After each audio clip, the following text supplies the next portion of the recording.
नमस्कार, मैं शंभू कुमार सिंह और आप देख रहे हैं नेशनल दस्तक।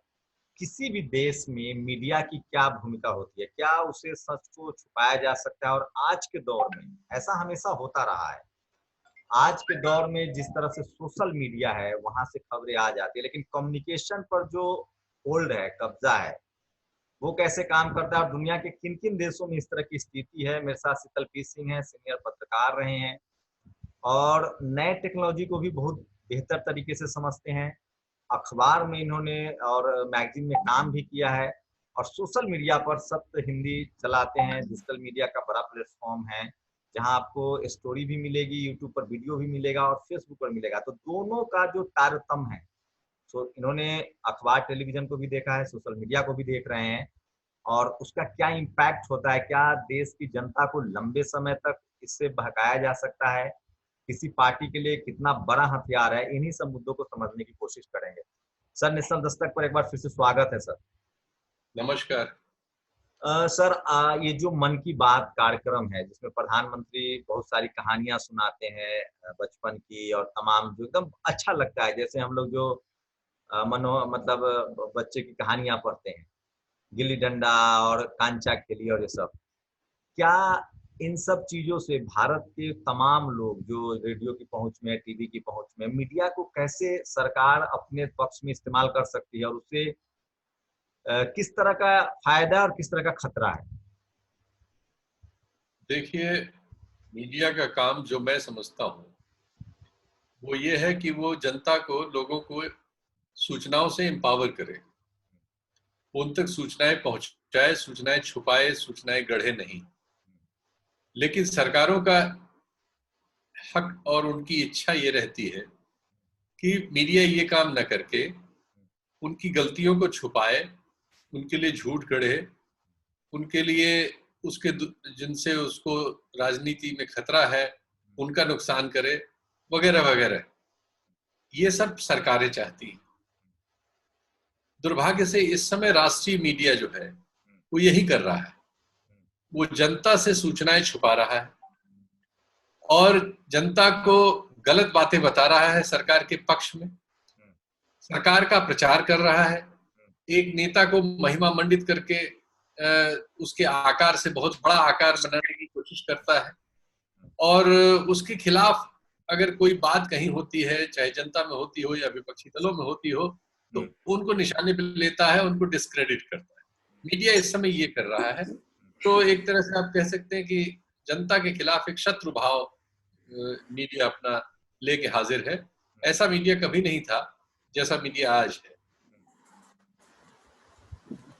तो ये जो मीडिया का जो कंट्रोल है, तो सोशल मीडिया जो चल रहा है आजकल, वो कितना ब्रेक थ्रू कर रहा है? नवीन भी हमारे साथ जुड़ गए हैं जो लगातार जिन्होंने लंबे समय तक टीवी में काम किया है। आप कुछ डिक्टेटरशिप जैसे जैसे रूस में जो शासन चल रहा है, चाइना में जो शासन चल रहा है, जो नॉर्थ कोरिया का शासक है और जो अमेरिका की मीडिया है, वहाँ किसी भी तरह से प्रेसिडेंट को रोज सवाल का जवाब देना है, आपको सामने आना है। जी। तो हम किस तरफ बढ़ रहे हैं? अमेरिका की तरफ बढ़ रहे हैं या चाइना, रूस और किम जोंग उन की तरफ बढ़ रहे हैं, नॉर्थ कोरिया की तरफ?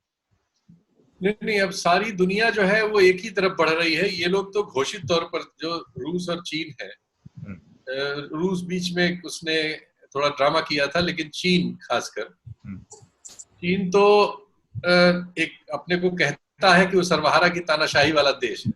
उसके तो कागज पत्थर पे लिखा हुआ है, वो कोई चीज छुपी हुई नहीं है। वो जो कर रहे हैं वो उन्होंने लिख रखा है। लेकिन हमारे यहाँ हमने ये नहीं लिख रखा है। हमारे यहाँ तो हमने लिख रखा है कि वो लोकतंत्र है, लोगों का तंत्र है, लोगों द्वारा बनाया गया है, लोगों के लिए है। तो हमारे यहाँ हमने जो लिखा है और उनके यहाँ जो लिखा है, दोनों में फर्क है। पहली बात तो ये, तो हमने जो लिखा है हम उसका उल्टा कर रहे हैं। हम अब उनको कॉपी कर रहे हैं और उनसे भी आगे बढ़ गए। और ये कोशिश ऐसा नहीं कि अमेरिका में नहीं हो रही है या अमेरिका में नहीं हुई है या पश्चिम में नहीं हो रही, ये अब सारी दुनिया में हो रही है, कहीं ज्यादा कहीं कम। लेकिन भारत उसमें सबसे विशेष है क्योंकि यहाँ ये बहुत सफलता से कर ली गई है और ये बहुत ही सरकार के हित में बहुत शानदार काम कर रही है। नवीन सर हमारे साथ जुड़ गए। नवीन सर, सवाल हमने शुरू एक ही सवाल निकला था। हमारा सवाल ये था कि जो मीडिया की जो भूमिका है, और डेमोक्रेटिक कंट्री में क्या हम मीडिया के लिहाज से बात करें तो जिस तरह से चाइना में कंट्रोल है, नॉर्थ कोरिया में कंट्रोल है, रूस में कंट्रोल है, अमेरिका में अभी भी कंट्रोल करने की कोशिश है लेकिन वो हो नहीं रहा है, वहां के प्रेसिडेंट को प्रेस कॉन्फ्रेंस करनी पड़ती है। भारत की जो मीडिया है, खासकर टेलीविजन और अखबार, क्या उसको कंट्रोल किया जा चुका है? और सोशल मीडिया को भी कोशिश की जा रही है, उसमें कितनी, आपको क्या लग रहा है, हमारे यहाँ की मीडिया ने जानबूझकर सरेंडर कर दिया है या सरकार ने उसको कंट्रोल कर लिया है, क्योंकि अभी भी संविधान तो है, लागू है? नहीं, शीतल जी जो अभी कह रहे थे, मैं उसी को एक्सटेंड करना चाहता हूँ।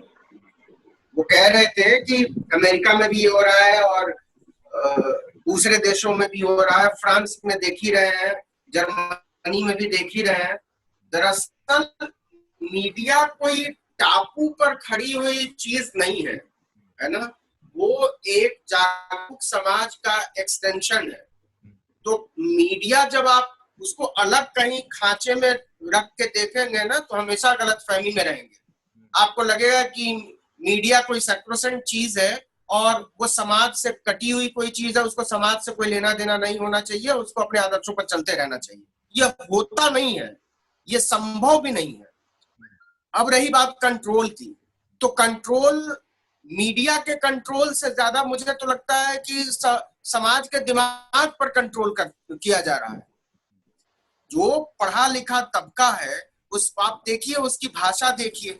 अब बैलेंस करने की बात होती है कि अगर आपने एक बात इधर कही तो दूसरी बात आपको उधर जाकर बैलेंस करनी पड़ेगी। तो पढ़े लिखे, समझदार, जागरूक, डेमोक्रेटिक, प्रगतिशील दिमाग को जब आप कंट्रोल करने लगेंगे, या उसके मन में कहें थोड़ा और ब्लंट होके कि उसके मन में भय पैदा करने लगेंगे, तो मीडिया तो अपने आप ही कंट्रोल होने के लिए तैयारी बैठी हुई है।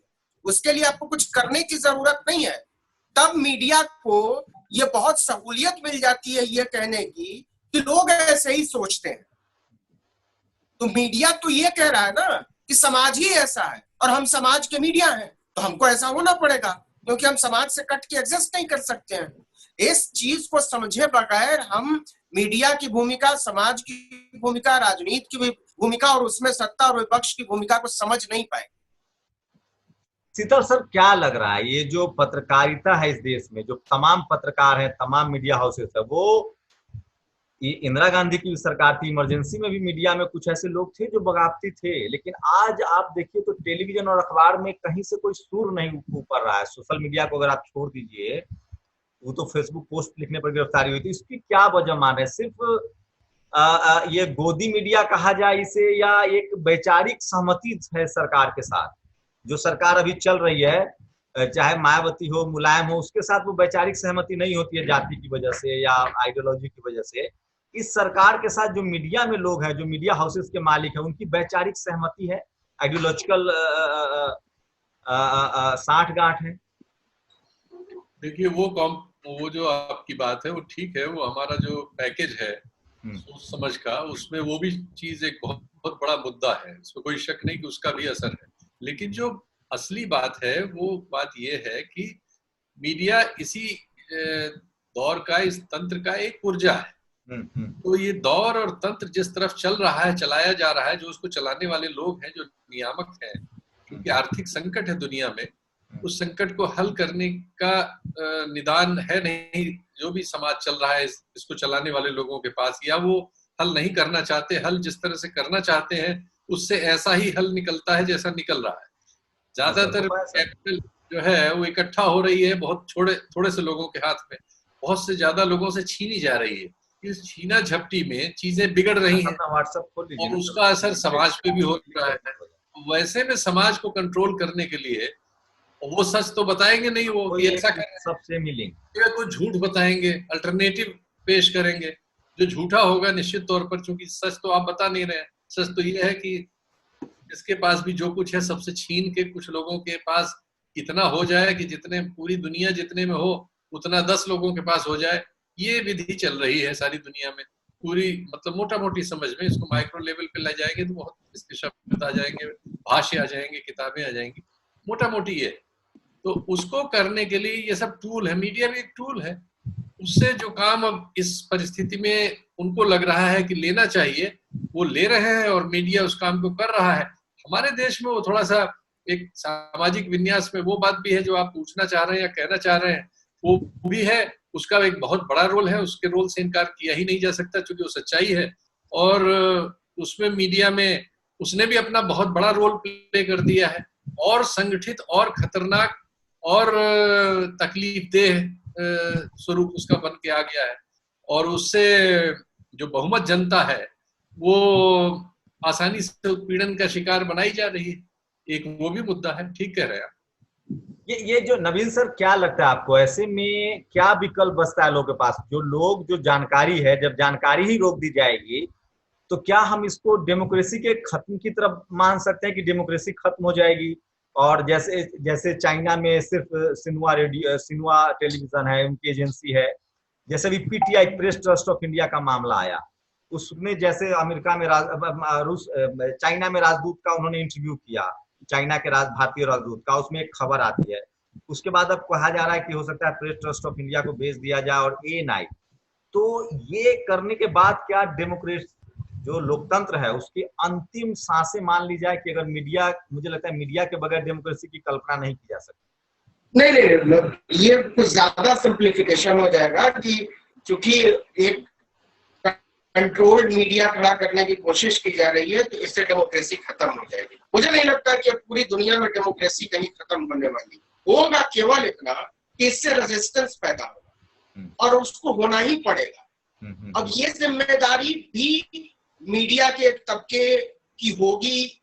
अब ये अलग बात है कि वो उठाएगा या नहीं, तो सिविल सोसाइटी है, उसके लोग उठाने को तैयार होंगे कि नहीं।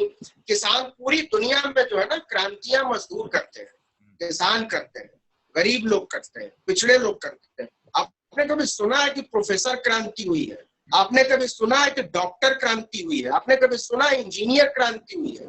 समूची दुनिया में मजदूर क्रांति होती है, किसान क्रांति होती है ना। तो जो बदलाव का टूल बनता रहा है पूरी दुनिया में, वो तो आपकी मीडिया का हिस्सा कभी था ही नहीं। वो आप डिस्कोर्स में था कहाँ? जो आपके डिस्कोर्स में था वो कि मीडिया का जो डिस्कोर्स है वो तो कुछ और ही है। वो जो बदलाव लाता है, जो चेंज लाता है, जो डेमोक्रेसी को जिंदा रखता है, वो आपकी मीडिया का हिस्सा नहीं। शंभू, माफ कीजिएगा, जो चेंज लाता है वो दलित है, वो मजदूर है, वो किसान है, वो आदिवासी है, वो पिछड़े हैं, वो अल्पसंख्यक है, वो छात्र है, नौजवान है। अब बताइए कि ये तबका आपकी मीडिया का हिस्सा पिछले 15 साल से कब है? कभी था? नहीं था। और यही तबका बदलाव लाता है। तो फिर इतना निराश होने की कोई जरूरत नहीं है। डेमोक्रेसी खत्म हो जाएगी और डेमोक्रेसी पर, क्योंकि डेमोक्रेसी को जिंदा रखने वाले लोग न मीडिया का कभी हिस्सा थे, न आगे वो मीडिया का हिस्सा होंगे। वो अपने तरीके से बदलाव के लिए तैयार हो रहे हैं और उनको हम किनारे करते, उनको न दिखाते हैं, न उनको हम समझते हैं। तो इस भ्रम के बीच अगर आप मीडिया के बारे में, उसकी ताकत के बारे में आपको लगता है कि मीडिया के कंट्रोल कर लेने से और उस मीडिया के कर लेने से जो टेलीविजन के पर्दे पर नजर आता है या जो दिल्ली से छपने वाले अखबारों में नजर आता है, डेमोक्रेसी खत्म हो जाएगी, ऐसा कुछ। उर्मिलेश सर जुड़ गए। उर्मिलेश सर, क्या प्रधानमंत्री जो हमारे अभी वर्तमान देश के हैं, वो जिस तरह से मीडिया का इस्तेमाल करते हैं, बहुत अच्छी मन की बात करते हैं, रेडियो पर आ रहे हैं, ऐसा इससे ज्यादा कम्युनिकेशन, वन वे कम्युनिकेशन भले हो, एक तरफा भले कम्युनिकेशन हो, सबसे ज्यादा वो अपनी बात लोगों तक पहुंचा पा रहे हैं। तो जैसे उनको ये भी पता है कि शहीद के पिता ने क्या कहा। तो ये जो कम्युनिकेशन है, एक तरफा कम्युनिकेशन है, वो तमाम लोग जो सिर्फ एक तरह की बातें जानते हैं, इसको कैसे काट पाएंगे? और क्या मीडिया पर कंट्रोल डेमोक्रेसी के लिए खतरा माना जाए?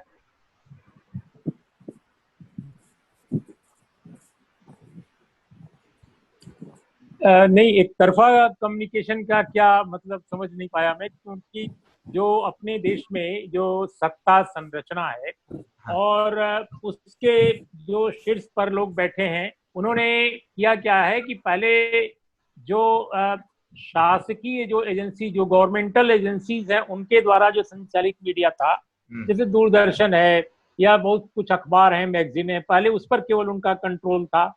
आज की तारीख में चूंकि डाइवर्सिटी हमारे मीडिया में जो थोड़ी बहुत पहले हुआ करती थी, दिखती थी कभी कभी, वो बिल्कुल गायब है। तो जब गायब यह है तो उसके वो एक छत्र सम्राट बन गए हैं। तो ये जो आप, मुझे लगता है एक तरफा कम्युनिकेशन यही कह रहे हैं, क्योंकि दूसरी तरफ जो लोग हैं, अवाम है या विभिन्न संगठन हैं, उनके पास शायद वैकल्पिक मीडिया जो आप कहते हैं वो बहुत सीमित उसका दायरा है। तो बड़े स्तर का जो मीडिया है, यानी जो मेन स्ट्रीम मीडिया जिसको भारत में कहते हैं, जैसे यूरोप में आप पाएंगे या अमेरिका में भी, जो अमेरिका बहुत शानदार डेमोक्रेसी नहीं है, लेकिन यूरोप के बहुत सारे मुल्क हैं जो पूंजीवादी जनतंत्र में हैं, लेकिन जिनकी डेमोक्रेसी वाकई बहुत सारे समाजों से बहुत खूबसूरत है। आप फिनलैंड को देख लीजिए, नॉर्वे को देख लीजिए, डेनमार्क को देख लीजिए, स्वीडन और स्विट्जरलैंड को देख लीजिए। तो इन मुल्कों में क्या होता है कि वहां पर जो पब्लिक ब्रॉडकास्टर है वह भी सरकार, विपक्ष और डिफरेंट जो ओपिनियन मेकर्स हैं उनको बहुत जगह देता है, पर्याप्त जगह देता है, और एक सुर केवल नहीं होता है कि वो कब्जा कर ले। तो इसका क्या मतलब है? इसका मतलब है कि दरअसल हमारे यहाँ डेमोक्रेसी उस रूप में है ही नहीं है, और डेमोक्रेसी जो रही है वो दरअसल एक सुंदर घटना रही है कि भाई अपने आजादी के बाद कुछ समय तक लगता था कि ठीक ठाक चल रहा है, लेकिन दरअसल हमारी जो डेमोक्रेसी है वो वाइब्रेंट जमीनी डेमोक्रेसी कभी नहीं रही है मेरे हिसाब से भारत में।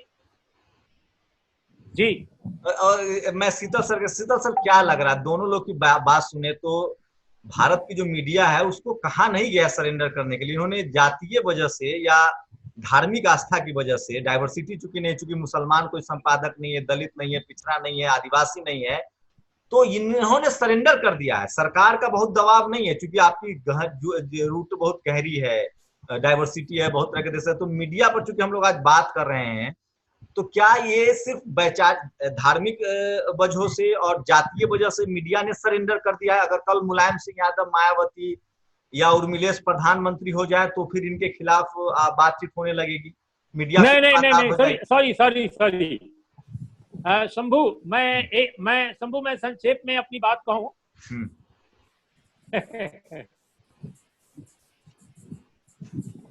जी बताइए।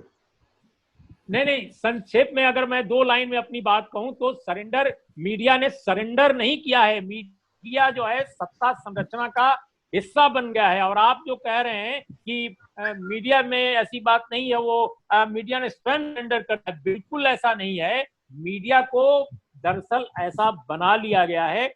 देखिए, आप इमरजेंसी का दौर भी शायद आप लोगों ने देखा नहीं था, हम लोगों ने देखा था। इमरजेंसी में क्या हुआ था? इमरजेंसी में कुछ एक अच्छे पत्रकारों को छोड़कर समूचा मीडिया सत्ता संरचना का हिस्सा बन गया था। लेकिन आज की तरह नहीं था, वहां भी थोड़ी बहुत डाइवर्सिटी थी और वो आवाजें रिफ्लेक्ट होती थी। लोग अखबार में, मैगजीन में कॉलम छोड़ दिया करते थे, एडिटोरियल का स्पेस जो था ब्लैंक छोड़ दिया करते थे, वो भी एक प्रोटेस्ट का तरीका था। और इमरजेंसी लागू होने के बाद 103 पत्रकारों ने प्रेस क्लब ऑफ इंडिया में बैठकर इमरजेंसी के खिलाफ अपील पर साइन किया था। उसमें प्रो कांग्रेस भी जर्नलिस्ट थे। कमाल की बात यह है, क्योंकि लोग चाहते थे कि अभिव्यक्ति की आजादी उनकी सुरक्षित रहे, जो इतने वर्षों से सुरक्षित चली आ रही थी थोड़ी बहुत। हालांकि वो सब बड़े लोगों की ही जमात थी, उसमें कोई साधारण लोग पत्रकार भी नहीं बनते थे, साधारण घरों से लोग वही समझने की कोशिश कर रहा हूं। आप मुझे इमरजेंसी में न ले जाएं। मैंने मनमोहन सिंह के लोग हैं, उन्होंने मीडिया पर नहीं, आज जो सत्ता के लोग हैं, देखो एक सेकंड मैं अपनी बात कह लूं। जो आज सत्ता चलाने वाले लोग हैं, उन्होंने संपूर्ण मीडिया पर, उन्होंने एक सर्वसत्तावादी अपने नजरिए से पूरे मीडिया पर कब्जा कर लिया है। क्योंकि आपके मीडिया चलाने वालों में डाइवर्सिटी उनमें भी नहीं है, कारपोरेट में भी नहीं। अमेरिका में क्या है, उसी पर सर प्रधानमंत्री मोदी जी पहले प्रधानमंत्री तो है नहीं देश के, मैं कह रहा हूं पिछला प्रधानमंत्री भी थे। तो मैं कह रहा हूं कि जिस तरह से इमरजेंसी में भी पत्रकारों ने सरेंडर नहीं किया था, अगर सरकार का दबाव है, आज जो मीडिया सरेंडर कर चुकी है ना, आज किसी भी अखबार या टेलीविजन की बात करे तो एक कॉलम, एक खबर नहीं जाती है सरकार के खिलाफ, जो टीवी और अखबार जिसका इम्पैक्ट है। तो ऐसे स्थिति में क्या माना जाए कि जो पत्रकारिता है उसने सरेंडर किया है सरकार के डर से, या उसका जो कैरेक्टर है भारत की खासकर पत्रकारों का, जो जाति है और जो धर्म है, उसकी वजह से वो सरकार के साथ है। मैं ये शीतल सिंह से मैंने सवाल पूछा था, उन्होंने कहा था कि एक बड़ी वजह है। आपको क्या लगता है?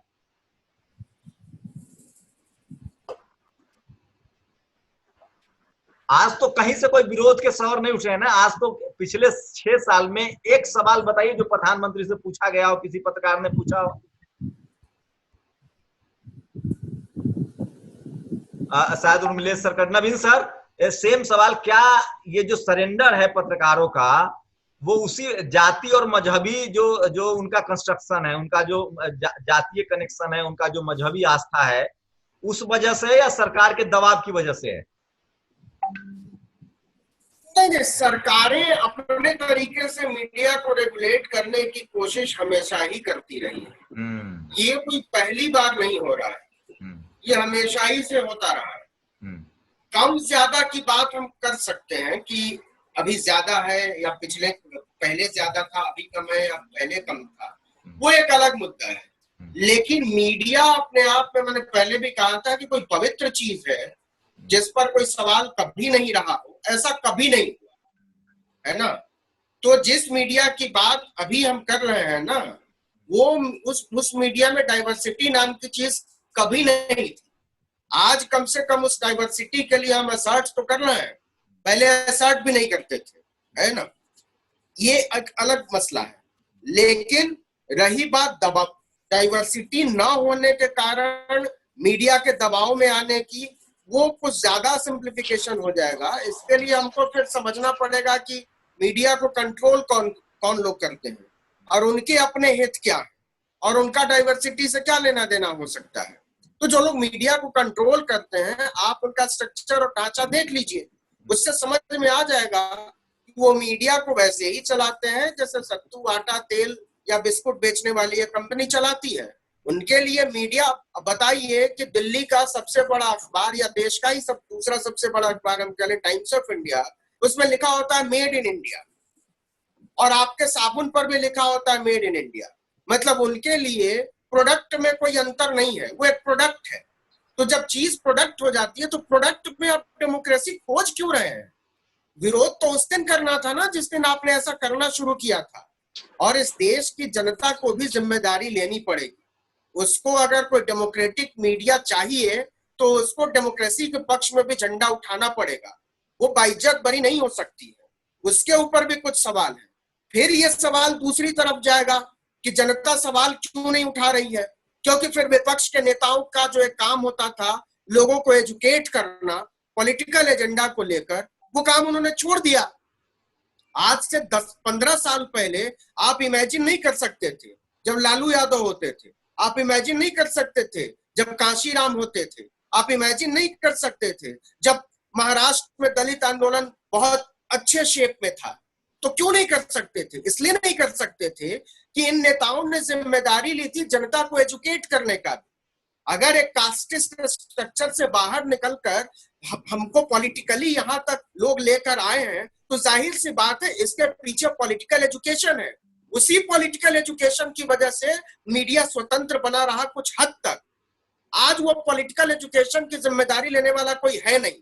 आप फेसबुक और ट्विटर पर पोस्ट लेकर इस देश के इंटेलेक्चुअल्स कैसे बरी हो सकते हैं? आप मुझे बताइए कि कब इस देश के प्रोफेसर गांवों में गए, कब इस देश के अध्यापक, इंजीनियर और समाज चलाने वाले लोग, समाजशास्त्री जो अपने आप को कहते हैं, उन्होंने समाज से सीधा संवाद किया? सवाल केवल मीडिया का थोड़ी है, ये क्षरण हमारे देश के इंटेलेक्चुअल्स का है, ये तमाचा देश के इंटेलेक्चुअल्स पर है जिन्होंने इस देश के एसी दफ्तरों में बैठकर अभी तक अपना एजेंडा चलाया है और उन्होंने एक दलित पिछड़े हुए समाज को अनाथ की तरह छोड़ दिया है क्योंकि उनकी जिंदगी में आराम आ गया था। ये आराम तलबी जब से हमारे देश के बुद्धिजीवियों में आई है, विपक्ष के नेताओं में आई है, या आप कहें कि जब से ये पूरा इलाका साइफन ऑफ हुआ है तब से ये दिक्कत ज्यादा पैदा हुई है। नहीं तो मीडिया के, जिसको आप मीडिया कहने की कोशिश कर रहे हैं, टेलीविजन और अखबार, उसकी इतनी हिम्मत नहीं थी बेलगाम होने की। वो अपने आप नहीं होता था ऐसा, उसके पीछे एक प्रेशर ग्रुप था। मुझे बताइए कि वो प्रेशर ग्रुप कहाँ खड़ा है? ये शीतल सर, क्या मैं इन बातों को इग्नोर नहीं कर रहा हूँ। राजनीति के तरीके अलग होने चाहिए, कुछ तो राजनीति करने वाले लोग बेहतर। हम लोग आज मीडिया पर ही बात कर रहे हैं, क्योंकि मैंने भी पत्रकारिता थोड़ी बहुत टेलीविजन में काम किया है, आपने लंबा अनुभव है। नवीन सर को लंबा और उर्मिलेश सर तो आज भी टेलीविजन पर जाके बात कर रहे हैं। मैं सिर्फ इतना आपसे समझना चाह रहा हूँ कि मुझे अभी भी नहीं लगता है एक मेरे जैसा सीनियर प्रोड्यूसर किसी चैनल में, उसको तो सरकार पैसा नहीं दे रही है। तो ये जो सरकार के पक्ष में जो झूठ बोला जा रहा है, खबरें दिखाई जा रही है, जो बेसिक सवाल है जो सोशल मीडिया पर, फेसबुक पर एक बच्चा भी लिख दे रहा है कि मोदी जी तेल का दाम क्यों बढ़ रहा है, ये मनमोहन सिंह के सरकार तक ये सवाल पूछे जाते थे, ये खबरें दिखाई जाती थी, तेल की कीमत बढ़ी, अमिताभ बच्चन ट्वीट करते थे, अक्षय कुमार ट्वीट करते थे। आज तमाम वो चाहे वो सीबीआई हो, सीएजी हो, चाहे वो आईबी हो, तमाम जो इंस्टीट्यूशन है वहां से आवाजें आ रही थी मनमोहन सिंह के सरकार के खिलाफ।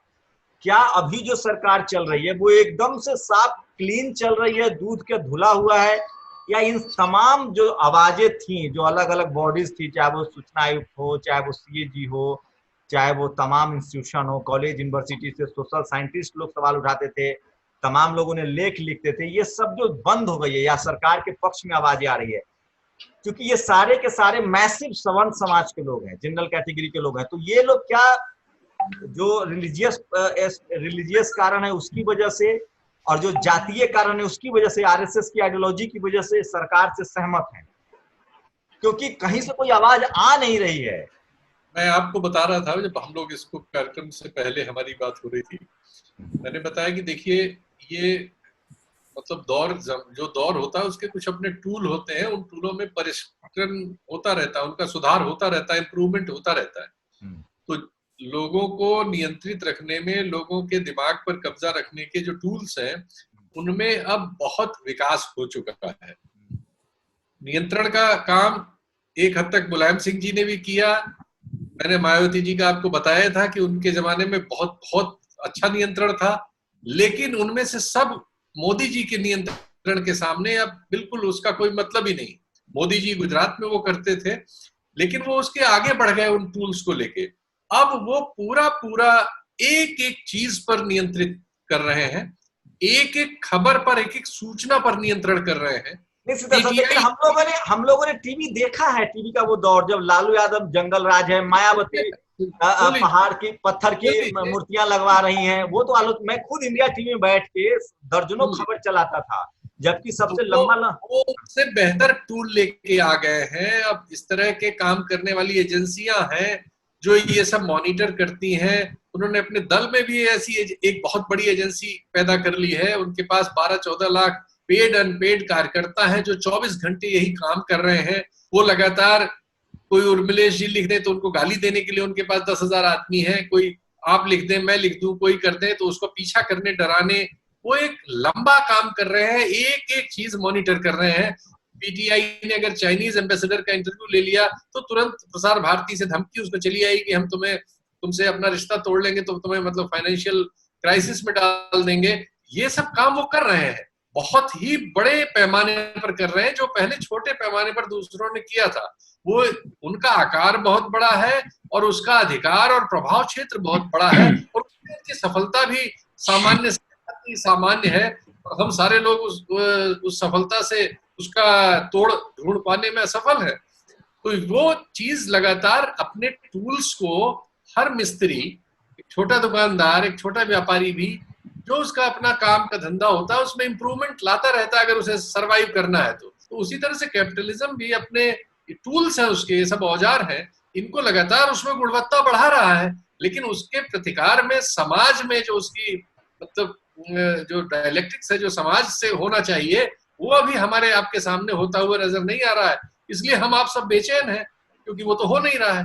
हम उसको प्रतिनिधित्व करना चाहते हैं, लेकिन वो अपने काम में बहुत प्रवीण, बहुत सफल, और उनकी कामयाबी के तो सब रिजल्ट। जनता को हम लोग कैसे दोषी दे जब उनके पास हम पत्रकार के तौर पे खबर ही नहीं पहुंचा पा रहे हैं जो जो जो चल रहा है, तो हम कैसे कहें कि वो सड़कों पर आ जाएगी या वो गलत सही समझ पाएगा, जब हम उसको बता ही रहे हैं कि चाइना में घुसपैठ नहीं हुआ है, जीडीपी का कोई मतलब नहीं है, देश में लॉकडाउन में कोई भूखे नहीं मर रहा है, 15 करोड़ लोगों को खाना मिल गया यूपी में। जब हम सब गुडी बता रहे हैं तो जनता क्यों किस बात पर गुस्सा होगी? तो जनता कहाँ सड़क पे आ पा रही है, और जनता आपसे और हमसे सहमत कितनी है? हमें आपको भले गलतफहमी हो, तो उसको खबर भी तो नहीं मिल रही है ना सर, उसको तो खबर वो मिल रही है जो सरकार दिखा रही है, जो सच्चाई है उसे उसको मिल नहीं रही है। क्या लग रहा है उर्मिला सर कि ये सिर्फ सरकार का कंट्रोल है मीडिया पर, या वैचारिक सहमति है पत्रकारों की सरकार के साथ? क्योंकि मायावती हो, मुलायम हो, अखिलेश हो, इनके खिलाफ खबरें चलती थी।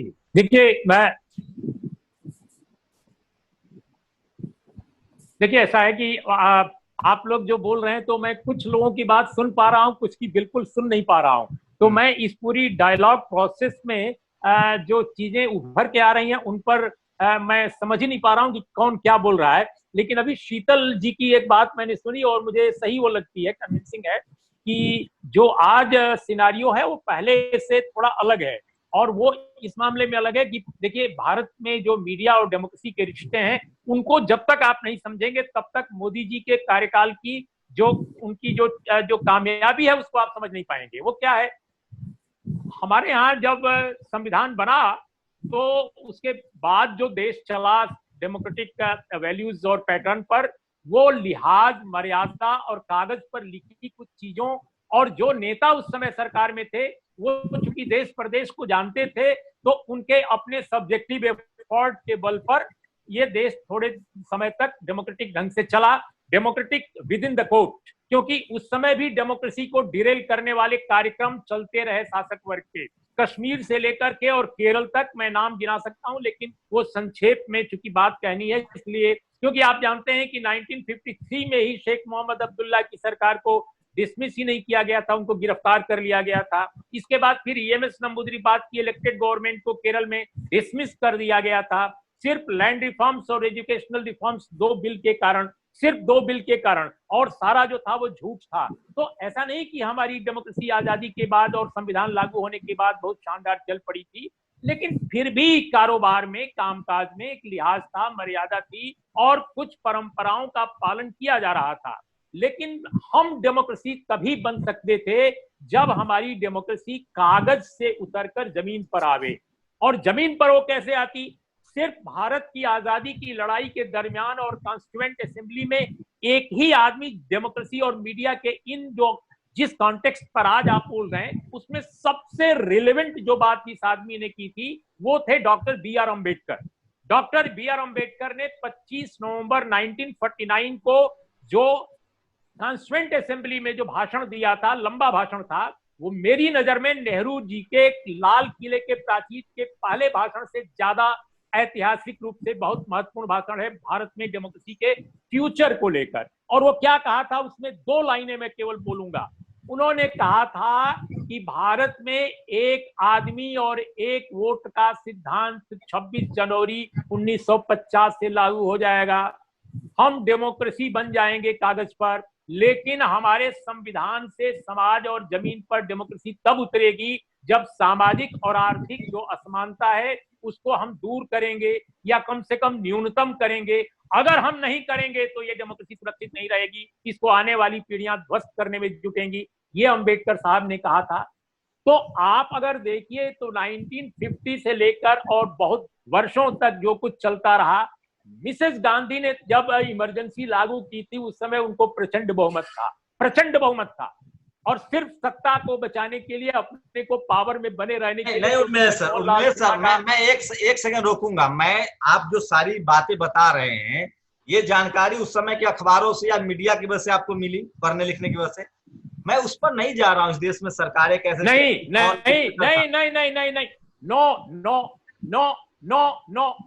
Sorry, extremely sorry. उस वक्त भी मीडिया डॉक्टर अंबेडकर को रिपोर्ट नहीं करता था। उस वक्त भी 25 नवंबर 1949 के भाषण को भारत के मीडिया ने ब्लैकआउट किया था। ये बहुत बाद के वर्षों में 90 के दशक में लोगों ने जाना, जब अंबेडकर के महत्व को दलित और पिछड़े वर्ग के या उत्पीड़ित समाजों के इंटेलेक्चुअल्स ने सामने लाया, और कांची राम नाम के एक आदमी का भारत की राजनीति में उदय हुआ, जिनकी बात की राजनीति से मैं भी सहमत नहीं हूं। उन्होंने भी बहुत गलतियां की और जिसकी वजह से आज वो नहीं है। सवाल ले लिया जाए, मैं कह रहा हूं, हम अगर पिछला मनमोहन सिंह का 10 साल का कार्यकाल देखे, जिस दौर में मैंने टेलीविजन में नौकरी की, हम सब लोग एक दूसरे से जान पहचान हुए। मैं सिर्फ आज के युवा के लिए बोल रहा हूँ, जानना समझना चाह रहा हूँ, मैं बहुत ज्यादा पीछे नहीं जा रहा। मैं ये सिर्फ कह रहा हूँ, पत्रकारिता की भूमिका पर बात कर रहा हूँ कि मैंने अपनी आंखों से लालू यादव की सरकार हो, राज्यों में मुलायम की हो, अखिलेश की हो, या मनमोहन सिंह की केंद्र में सरकार हो, इनकी खबरें छन के आती थी, खबरों पर बहस होता था, चाहे पेट्रोल का दाम बढ़ जाए, चाहे घुसपैठ हो जाए, चाहे कहीं हत्या हो जाए, तो खबरें चलती थी सर। भाई वही बात तो शीतल सिंह क्या कह रहे थे? पिछले 5 साल में, छोटा सब सुन लीजिए ना, पिछले 5-6 साल में खबरों पर जो रोक लगा दी गई है, खबर जो नहीं आ रही है, जैसे बालिका गिरी की खबर नहीं आ पा रही, कानपुर में इतना बड़ा घटना होता है उस पर बहस नहीं हो रही है। मैं कह रहा हूँ खबरों के, जैसे अभी महाराष्ट्र में साधु की हत्या होती है, बहस होती है क्योंकि वहां बीजेपी की सरकार नहीं। मैं ये पूछना चाह रहा हूँ कि मेरा वही एक ही सवाल है मेरे पास कि अब सब लोग इस पर अपनी अपनी बात रखेंगे कि क्या अब जो खबरें बीजेपी शासित राज्यों से जो खबरें नहीं आ रही है, उसकी वजह क्या देख रहे हैं? सरकार का सिर्फ कंट्रोल है मीडिया पर, या मीडिया का जो स्ट्रक्चर है, चाहे वो जाति की वजह से या धर्म की वजह से, जिसको रिप्रेजेंट करती है आरएसएस बीजेपी, उसकी वजह से खबरें नहीं आ रही है? बस मेरा इतना सा छोटा सवाल है आप लोगों से, मैं ये समझने की कोशिश कर रहा हूँ। नहीं, आप पहले सुनने का धैर्य रखिए। देखिए, शीतल सिंह ने आपको शीतल सिंह ने आपको ये बात कही, बहुत इंपॉर्टेंट बात कही कि एक फेज, एक उन्होंने कहा ना कि फेज आता है बीच बीच में। तो जो सरकारें, मैंने एक बार कहा कि इंदिरा गांधी की प्रचंड बहुमत वाली सरकार इमरजेंसी लेकर आई थी, ये भी प्रचंड बहुमत की सरकार है। भारत में प्रचंड बहुमत की सरकारें जब भी बनी हैं, तो जो सो कॉल्ड डेमोक्रेसी हमारी है वो और डिरेल हुई है। इस बात को समझिए, जो मैं समझाने की बार बार कोशिश कर रहा हूं। इसको मैं, आपको लग रहा है कि मैं एब्स्ट्रैक्शन में बोल रहा हूं, नो, इट्स वेरी रियल। जब भी भारत में प्रचंड बहुमत की सरकार आती है, तो भारत का जो कुलीन तंत्र है, भारत का जो पावर स्ट्रक्चर है, वो बहुत ज्यादा कंसोलिडेट हो जाता है, बहुत ज्यादा प्रोएक्टिव हो जाता है। और आज तो जो प्रचंड बहुमत वाली सरकार है, उसका मकसद इंदिरा गांधी की तरह केवल अपनी सत्ता बचाना नहीं है जगमोहन लाल सिन्हा के किसी फैसले से। इसका एक मकसद है, और वो मकसद है भारत को कागजी स्तर पर सेकुलर लोकतंत्र से हटा करके और एक मनुवादी हिंदुत्व आधारित एक तंत्र खड़ा करना, एक हिंदू राष्ट्र खड़ा करना, ये इसका मकसद है। नहीं, उसमें मीडिया के अंदर मोबिलाइजेशन है सर। उसमें मीडिया कहाँ है? मीडिया सरकार के साथ है या सरकार के खिलाफ है, संविधान के साथ है? बस सुन लीजिए। तो ये जो मकसद है, इन्होंने उसके हिसाब से, सिर्फ मीडिया तो बहुत छोटी चीज है, इन्होंने उसके हिसाब से संवैधानिक जितनी संस्थाएं हैं सबको उन्होंने अपने ढंग से नियोजित, समायोजित और नियंत्रित किया है। इन्होंने जितने और जो स्ट्रक्चर्स हैं समाज के, उसमें ब्यूरोक्रेसी है। मीडिया एक ऐसा टूल है जो बहुत इंपॉर्टेंट है। मैं छोटी चीज कह रहा था उसके संवैधानिक संस्थाओं के लिहाज से, क्योंकि ये संवैधानिक संस्था नहीं है, लेकिन ये मीडिया इतना जरूरी इंस्ट्रूमेंट है इनके लिए कि इसके बगैर तो कुछ संभव ही नहीं है। आज का मीडिया जो स्वाभाविक रूप से मेन स्ट्रीम मीडिया भारत का रूलिंग एलिट के साथ हमेशा रहा है, वो सवर्ण मीडिया है। वो कुल मिलाकर अज्ञानता का एक आनंद लोक भी बुनता है, और वो कंसेंसस बनाने की कोशिश करता है कि जो कुलीन तंत्र सोच रहा है, गरीब तंत्र भी, गरीब आदमी भी वही सोचे। तो उसको आज के जो हुक्मरान हैं उन्होंने समझ लिया है, और मीडिया उनके साथ खड़ा है। ये कोई गोदी मीडिया नहीं है, ये मीडिया बैंड बाजा है सत्ता का। ये सत्ता के शीर्ष पर बैठे लोगों का बैंड बाजा है। ये गोद में बैठा मीडिया मजबूरी में नहीं है कि किसी ने मार मार कर इसको बैठा दिया है। बाकायदा वो पावर स्ट्रक्चर का हिस्सा बन गया है। सारे मालिकों को देख लीजिए, जो नहीं मानेगा उसकी आप जानते हैं क्या स्थिति होगी। आप देख लीजिए, बहुत सारे उदाहरण पड़े हैं। इसलिए मीडिया के बारे में कोई मुगालता नहीं पालना चाहिए। मेरा सवाल अभी फंसा हुआ है। मैं सिर्फ इतना कह रहा हूं कि क्या ये मीडिया ने जानबूझकर सरेंडर किया है? उसकी वजह उसकी अपनी आइडियोलॉजी है, धार्मिक वजह है। जो पत्रकार है, मीडिया तो पत्रकार से चलता है, या ये सरकार का, क्योंकि लालू यादव सरेंडर बन जाए। सरेंडर वो करता है जिसका कोई वजूद। क्या कह रहे हैं? मेरा कल लालू यादव की सरकार आ जाए, लालू यादव प्रधानमंत्री या मायावती प्रधानमंत्री हो जाए, मीडिया तब भी इस तरह से सरेंडर कर देगी या खबरें छपती रहेंगी? मुझसे पूछा? हाँ, आप ही से। नहीं नहीं, ये इस पर निर्भर करेगा कि लालू यादव की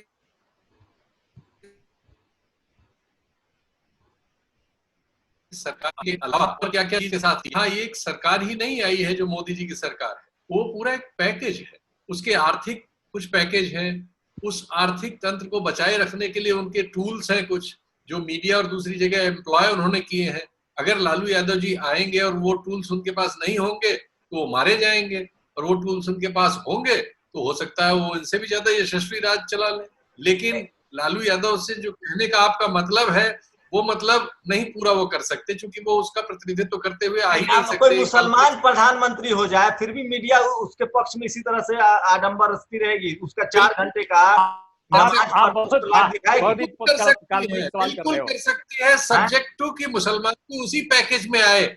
अगर वो अंबानी अडानी के पैकेज में आएगा, अगर उसके लिए भी उसी तरह की प्रचार तंत्र करने वाली एजेंसीज वगैरह काम कर रही होंगी, अगर उसके पास भी उसी तरह से बहुत बड़ा बजट होगा, अगर उसके पास भी 12 लाख लोग झूठ बोलने वाले और उर्मिला जी या आपको गाली देने के लिए उपलब्ध हो, अगर ये सब होगा तो बिल्कुल उनका भी उसी तरह से महिमा मंडन होगा और उनसे बढ़िया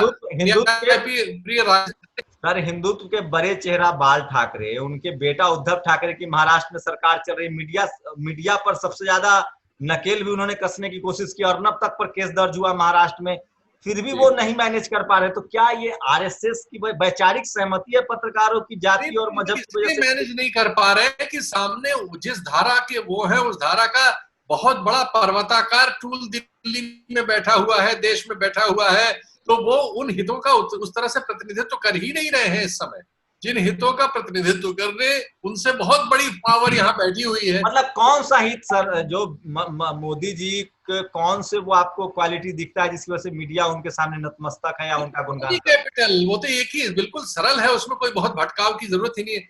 वो है क्रोनी कैपिटल के हितों का संरक्षण, उन्हें ठेका पट्टी देना, देश उनके सामने पसारा हुआ है, सारे पोर्ट डिसाइड। बताइए मेरे जो सर गांव देहात का लड़का जो बीजेपी को जय श्री राम और एक फोटो के साथ शेयर करता है, जो पेट्रोल प्राइस पर कहता है कि मेरे शरीर से कपड़ा उतर जाए मैं फिर भी मोदी जी को वोट दूंगा, ये आपको लगता है कि इसका कैपिटलिज्म से संबंध है या कुछ और है? एकदम कैपिटलिज्म ही उसको सिखा रहा है, उसको दिमाग में हमारे तुम्हारे जरिए, इस पूरे मीडिया और तंत्र के जरिए, व्हाट्सएप के जरिए उसको ये खुद नहीं कह रहा है, ये उससे कहलवाया जा रहा है और वो इसको कह रहा है, उसको व्हाट्सएप में मिल रहा है, उसको एक पोस्टर मिलता है ये बताने वाला, झूठा पहले बनाया जाता है, उस झूठे को करोड़ों लोग एक दूसरे में शेयर करते हैं और वो शेयर कराया जाता है, सुबह उनके यहाँ पहुंच जाता है, दिन भर उनके पास चीज पहुंचती रहती है। मिले सर गांव का कि मेरे जैसा लड़का एक साइकोलॉजिकल वार है, ये पढ़ा लिखा वार है, वो इस चीज को हमसे आपसे बहुत हजारों गुना बेहतर जी मेरे जैसा एक लड़का जो गांव में बैठा है जिसके पास खाने के लिए नहीं है,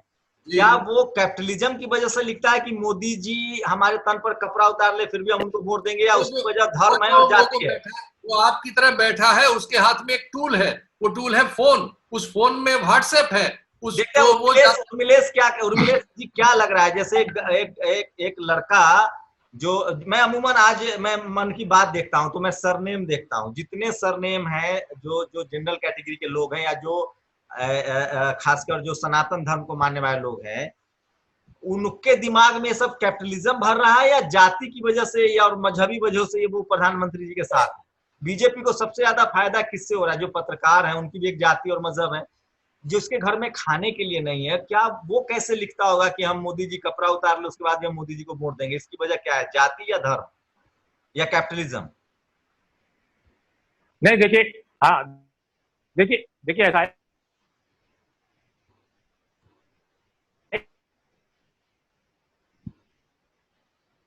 कि देखिए आप जिसको उच्च वर्ण कहें या जिसको मनुवादी विचारधारा का और का एक सेंस हो गया है, कन्वर्जेंस मतलब दोनों मिल गए हैं, दोनों ने एक दूसरे के संबंधन कर लिया है और ये जो गठन उनकी आत्मा उनके शरीर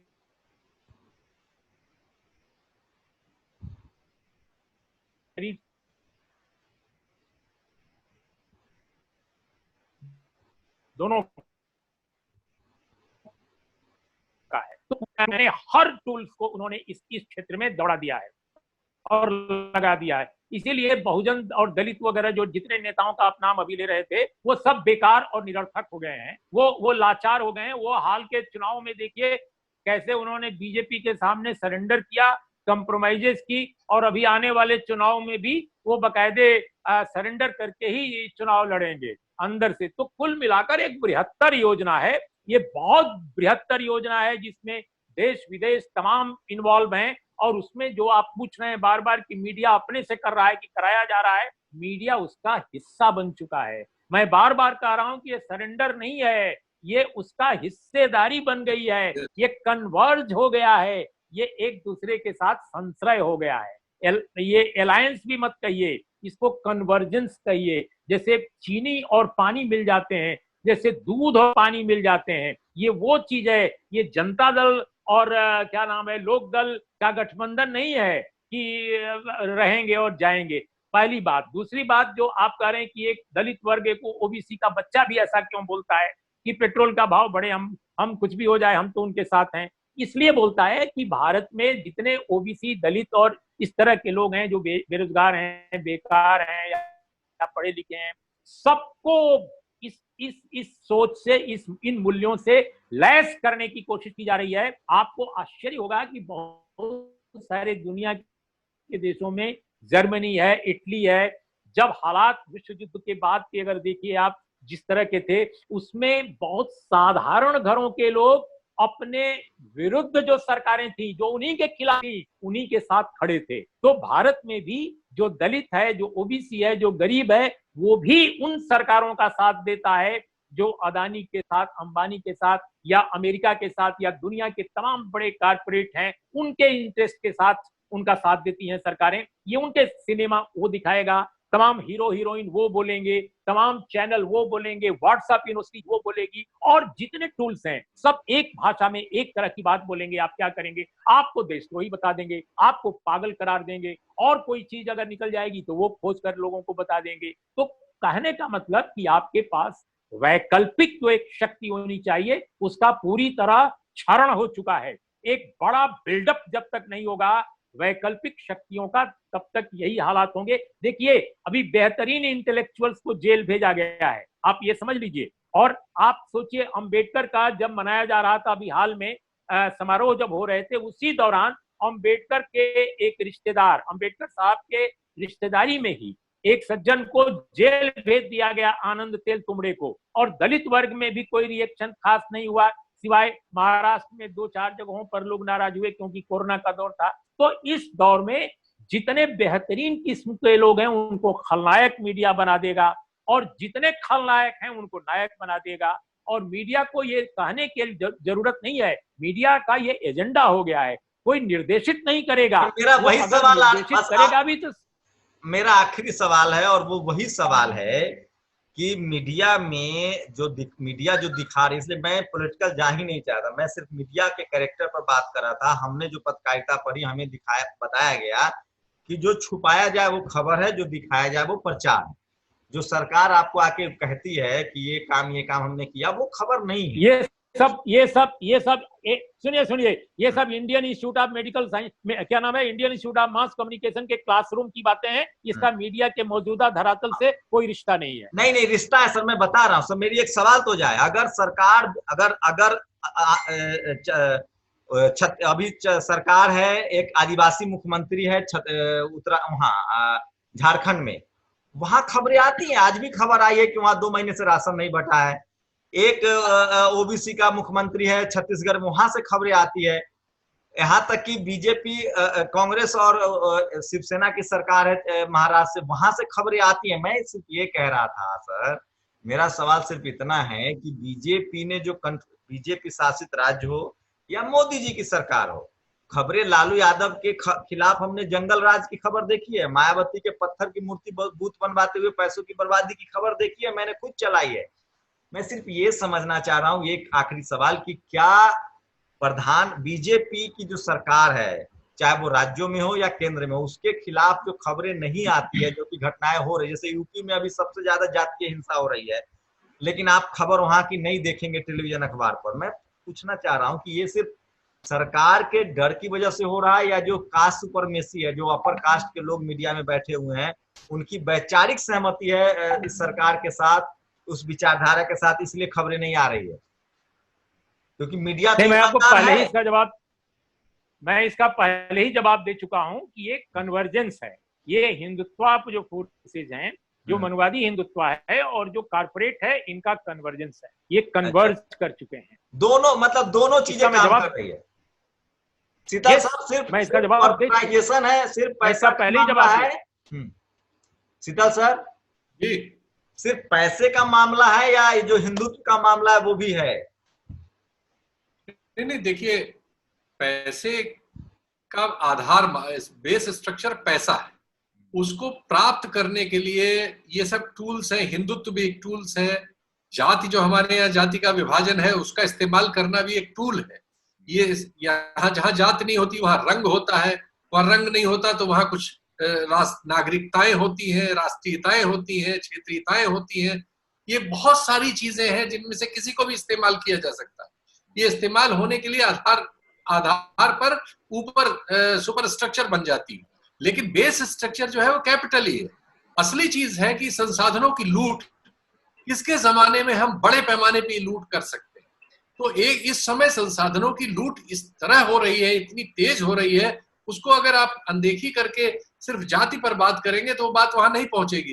क्योंकि इसी समय हम पाते हैं कि एक यादव वाइस चांसलर है, जो रेयर होंगे इस देश में, जौनपुर यूनिवर्सिटी में है। वो कह रहे हैं कि मैं साहब, उन्होंने ढूंढ लिया अपना अतीत कि मैं फलाने समय में शाखा में जाता था और हमें वो शाखा लगवाते थे। शाखा मृग हो गए हैं, वो भाषण दे रहे हैं। तो इक्का दुक्का कोई आ भी जाएगा तो इन दलों में जैसे मुस्लिम, दलित, ओबीसी भी नेता ही रखते हैं अपने लिए भाषण करने के लिए।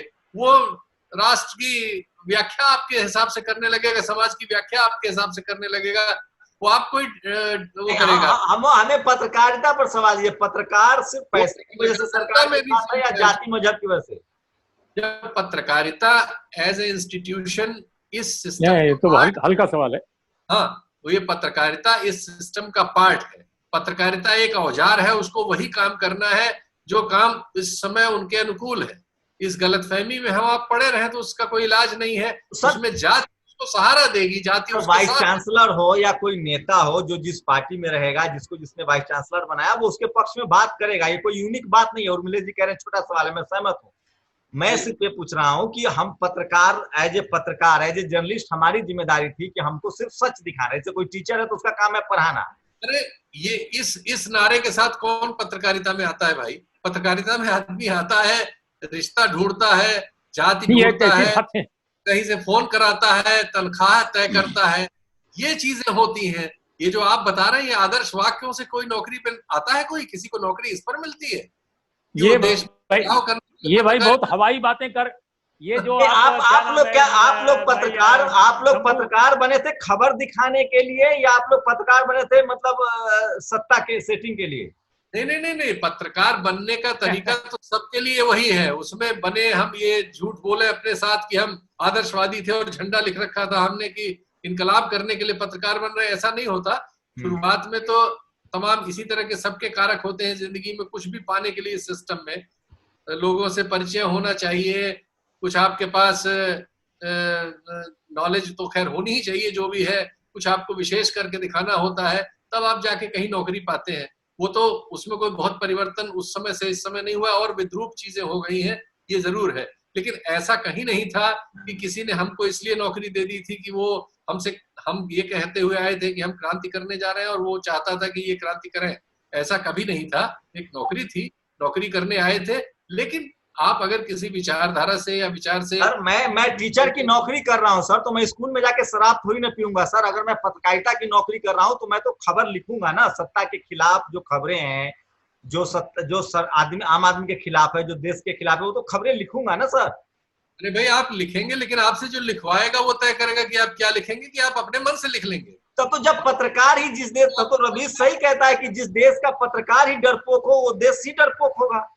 अरे भाई, पत्रकार तलवार लेके घूमेगा, आप उससे क्या उम्मीद कर सर रहे हैं? कलम, एक कलम 100 तलवारों से ज्यादा बड़ा एक कलम की ताकत है। क्या आप कह रहे हैं कि पत्रकारिता एक बिजनेस था? वो कलम कहीं छपनी चाहिए कि नहीं, छापने का अधिकार उस अकेले आदमी के हाथ में नहीं होता था तब भी। अब तो खैर बात ही अलग है। नहीं, अभी तो जो हम लोग बात कर रहे हैं सत्ता के, अभी जो आपने सरेंडर नहीं किया है, उर्मिलेश जी ने सरेंडर नहीं किया है, नवीन ने नहीं सरेंडर किया है, बहुत सारे पत्रकार जो बोल रहे हैं, जो सोशल, जिनको चैनलों से निकाल दिया गया, नौकरी से निकाल दिया गया, सिद्धार्थ वरदराजन हो चाहे पुन परसुन हो, तो ये लोग आज भी बोल रहे हैं सोशल मीडिया पर। क्या इसको आप क्या कहेंगे? सिर्फ पेट चला रहे हैं या ये सही में पत्रकार हैं जो सवाल पूछ रहे हैं? नहीं भाई, हर क्रिया की एक प्रतिक्रिया तो होती है ना। हाँ। तो क्रिया इस कैपिटलिस्ट सोसाइटी की है, उसकी प्रतिक्रिया में समाज की प्रतिक्रिया के तौर पे हम लोग 2-4 लोग आप देख रहे हैं, और कुछ लोग भी होंगे, हजारों लोग कर रहे होंगे, हम ही कोई इंडिविजुअल नहीं है। वो एक सामाजिक प्रतिक्रिया है। आप उनका प्रतिनिधित्व कर रहे हैं जिनमें से आप हैं। आपके पास वो स्थिति है कि आप ऐसा कर सकें। हो सकता है किसी दूसरे के पास वो स्थिति ना हो, तो हम उसे खारिज इसलिए नहीं कर देंगे। सर मैं सवाल, हाँ उर्मिलेश सर एक बात बताइए, जो पत्रकार जो हैं, आप पत्रकारिता करते हैं तो इतना तो मापदंड रखेंगे ना कि कि भैया हम कम से कम सच के साथ खड़े हों, विक्टिम के साथ खड़े हों। फिर किस बात के आप पत्रकार हैं? तो कौन रोका है आपको खड़े होने से? कौन रोका है? आप कीजिए ना। हम तो, हमारी तमाम वेबसाइटें कर रही हैं ये काम। हमारी शीतल सिंह की जो वेबसाइटें कर रही है, अपना न्यूज क्लिक कर रहा है, द वायर कर रहा है, आप भी कर रहे हैं अपने ढंग से। आप इसके अलावा और स्क्रॉल कर रहा है, इसके अलावा कारवान कर रहा है, और चैनल नहीं कर पाएंगे क्योंकि चैनल जिस संरचना का हिस्सा है उसमें बहुत मुश्किलें उनके सामने है। चैनल में भी तो पत्रकार काम, सर वही मेरा सवाल है, चैनल में भी तो पत्रकार नौकरी करते हैं, वो क्यों नहीं कर रहे हैं? उन्होंने क्यों अपने आप को नहीं, तो मैं तो वही कह रहा हूँ ना कि वो जो मेन स्ट्रीम मीडिया भारत का है, आप समझ नहीं पा रहे हैं या हम समझा नहीं पा रहे हैं आपको। जो भारत का जो मेन स्ट्रीम मीडिया है उसमें वो जो डाइवर्सिटी थोड़ी बहुत रहा करती थी पहले, वो गायब हो चुकी है आज की तारीख में। आप बार बार पूछ रहे हैं कि सवाल पूछना मीडिया का काम है। बिल्कुल काम है, ये सब आपको Indian institute of mass communication में पढ़ाया जाता है, लेकिन आज की जो जर्नलिज्म की हैसियत जो हालत है उसमें वो सब सच नहीं है। आज ये है कि आप सवाल नहीं कर सकते हो, सवाल करोगे नौकरी चली जाएगी। अगर सवाल करोगे आपके आप पत्रकार क्यों बने हैं? जब आपको दलाली करनी है तो आप शराब का ठेकेदार बने, कुछ और। मैं पत्रकार, अगर आप पत्रकार हैं तो आप तो सवाल पूछेंगे ना। तो पत्रकार हैं भाई।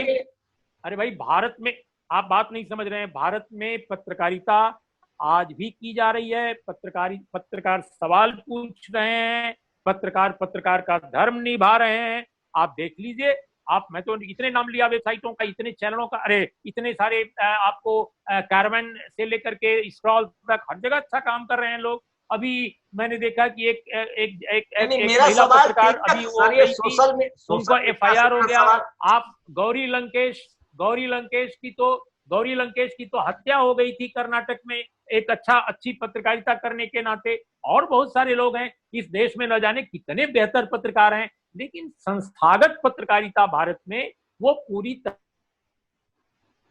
तरह छिटपुट एक आध उदाहरण कभी कभी मिल जाते हैं ठीक ठाक, वो अच्छा लगता है हमको आपको, वो अलग बात है। लेकिन जो वैकल्पिक सो कॉल्ड मीडिया है जो कमजोर है मुख्य धारा मीडिया के मुकाबले, लेकिन असल जर्नलिज्म वही हो रहा है जिस जर्नलिज्म की बात आप कर रहे हैं कि वैसा क्यों नहीं होता, ऐसा क्यों नहीं होता। तो वो जर्नलिज्म अभी भी वेबसाइटों में हो रहा है, वही न्यूज पोर्टल्स में हो रहा है। आप घबराइए मत, जर्नलिज्म जिंदा रहेगा जब तक जमीन है। थोड़ी बहुत भारत में जनतंत्र टीवी अखबार के पत्रकार वो जर्नलिज्म क्यों नहीं कर रहे हैं? टीवी भैया सत्ता, अरे भाई टीवी सत्ता संरचना का हिस्सा है। टीवी आज की तारीख में टेलीविजन जो भारत के हैं वो सत्ता संरचना के हिस्सा बन चुके हैं। अखबारों का जहां तक सवाल है, उनमें अभी भी 2-4 सुनो, एक सेकंड अरे एक सेकंड भाई, अरे एक सेकंड, नहीं तो मैं भूल जाऊंगा। अखबार जो है वो उसमें अंग्रेजी के 2-1 अखबार अभी भी अच्छा कर रहे हैं, बहुत अच्छा कर रहे हैं। साउथ के कुछ अच्छा कर रहे हैं अखबार। भारतीय भाषाओं के जो अखबार खासकर हिंदी हैं, जो दिल्ली और कानपुर या आगरा या वहां से निकलते हैं, इस तरह के हिंदी हार्टलैंड से, वो अखबार नहीं रह गए हैं, वो प्रचार तंत्र का हिस्सा बन गए हैं। लेकिन आप छोटे छोटे जगहों से अखबार निकलते हैं, वो अभी भी अखबार बनने अच्छा ये जो संरचना है, कल हेमंत सोरेन प्रधानमंत्री बन जाएं जेएमएम के, तो भी ये जो अखबार, टेलीविजन और अखबार है, वो इसी तरह से रिएक्ट करेगा, सत्ता के साथ साठगांठ कर लेगा या पत्रकारिता करने लगेगा? नहीं नहीं, पहली बात तो आपका जो सवाल है बहुत ही हाईली हाइपोथेटिकल सवाल है, और हाईली हाइपोथेटिकल सवालों के जवाब भी हाईली हाइपोथेटिकल होते हैं। तो एक तो ये कि ऐसा संभव नहीं हो कि वो प्रधानमंत्री बन जाए, वो वहां पर मुख्यमंत्री ही 5 साल बने रहे, बहुत अच्छी बात रहेगी, बशर्ते कि कारपोरेट से कोलैबोरेट न करें। अभी खदानों के मामले पर, कोयला खदानों के मामले पर स्टैंड उनको लेना है और लेना चाहिए। लेकिन मेरा ये कहना है कि भारत में जो कारपोरेट है पूरा, जैसे आप कल्पना कीजिए वो बन जाते हैं, तो भारत का कारपोरेट क्या चाहता है, भारत का जो पूरा मनवादी हिंदुत्व इतना मजबूत हुआ है वो क्या चाहता है, इन चीजों पर निर्भर करेगा कि मीडिया उनके साथ कैसा सलूक करे। आप समझ रहे हैं ना इस बात को? कोई अचानक मुख्यमंत्री या प्रधानमंत्री नहीं बन जाता है आज की तारीख में। आज की तारीख में अचानक सब कुछ नहीं होता है। झारखंड में इसके पहले जो मुख्यमंत्री थे, आप बताइए, उनके खिलाफ मीडिया उनके तमाम खराब कामों पर कुछ बोला करता था क्या? आप बताइए। नहीं सर, मधु कोड़ा भी मुख्यमंत्री थे, उनके खिलाफ नहीं बोला गया, लेकिन बीजेपी के मुख्यमंत्री उनके खिलाफ नहीं बोला गया, लेकिन मधु कोड़ा के खिलाफ बोला गया। मैं सिर्फ इतना समझना चाह रहा हूं कि मैं वही तो आपसे कह रहा हूं, आप समझ ही नहीं पा रहे। मैं वही बात मेरा सिर्फ सवाल ये है कि इस देश में पिछले मुख्यमंत्री, मैं जो समझ रहा हूं, इस देश में आप सीएम हो, पीएम हो, आपके खिलाफ लिखा जाएगा अगर आप आरएसएस या बीजेपी से नहीं है। ये मैं क्या गलत हूं या ये इससे आप सहमत हैं? नहीं, एक जमाने में नहीं, एक जमाना ऐसा भी था कि कांग्रेस में भी जो बहुत डोमिनेंट फोर्सेज हुआ करती थी, उनके खिलाफ भी लिखने की हिम्मत नहीं करते थे लोग। एक जमाना ऐसा भी था, ऐसा नहीं है कि नहीं था, लेकिन फिर भी लोग लिखते थे, क्योंकि उन दिनों भी जो हिंदुत्व की फोर्सेस थी मीडिया में काफी धीरे धीरे स्ट्रांग हो रही थी, और वो लिखती थी। कुछ ऐसे सेकुलर डेमोक्रेटिक एलिमेंट्स भी जर्नलिज्म में थे उन दिनों। शायद नियुक्तियों में पत्रकारिता की जो संस्थान है उसमें इतना एक तरफापन नहीं था, तो तरह तरह के लोग आ जाते थे, थोड़ी बहुत डाइवर्सिटी रहती थी, तो लोग लिखने की कोशिश करते थे और लिख लेते थे। लेकिन मीडिया तब भी बहुत डाइवर्स नहीं था। तो ऐसा नहीं है कि पहले एक सवाल लास्ट। हाँ चलिए, ये इस बातचीत को मेरी अब मैं जा सकता हूँ ना? हाँ बिल्कुल बिल्कुल बिल्कुल। अरे भाई, अब मैं जा सकता हूँ ना? हाँ बिल्कुल सर, बिल्कुल। मेरी एक अपनी निजी राय है। शीतल सर आ गए सर, एक सवाल बस। ठीक है शीतल सर, एक और सवाल बस। क्या हेमंत सोरेन कल प्रधानमंत्री बन जाते हैं तो भी मीडिया इस तरह से सरेंडर कर देगी? नहीं, मैंने जैसे बताया था लालू यादव के मामले में वही जवाब है। नंबर एक तो वो मतलब वो बिल्कुल हाइपोथेटिकल सवाल है आपका। अगर आप इसको इसलिए पूछ रहे हैं कि मीडिया जाति के आधार पर ऐसा व्यवहार कर रही है, ऐसा है भी और नहीं भी है। अगर वो यहाँ बनते हैं और बनेंगे तभी जब वो इस पूरे तंत्र के आदमी होंगे। विद्रोह करके तो नहीं बन सकते, और विद्रोह करके बनेंगे तो राष्ट्रपति एलेंडे की तरह मार दिए जाएंगे। लैटिन अमेरिका में एक राष्ट्रपति एलेंडे थे, ऐसे ही चुनाव जीत के आ गए, मजदूरों वगैरह के मामलों में करते थे, तो उनकी हत्या हो गई, तो वो मार दिए जाएंगे। नंबर एक ये जान लीजिए। और अगर वो इस तंत्र से मिलजुल के आएंगे तो बिल्कुल बन सकते हैं, और फिर तंत्र उनके लिए वैसे ही काम करेगा जैसे किसी और के। नहीं, पत्रकार सरेंडर कर देंगे? कर दिया है क्या? ये जो आपके मध्य प्रदेश के मुख्यमंत्री हैं उनके पक्ष में नहीं कर रखा, वो तो ओबीसी से है। नहीं, लेकिन सरकार तो आरएसएस की है ना, बीजेपी की है।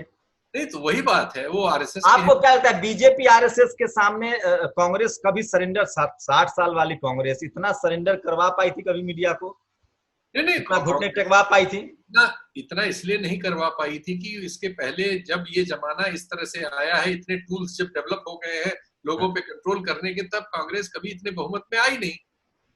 अगर वो आई होती तो हम उस जमाने की बात कर पाते।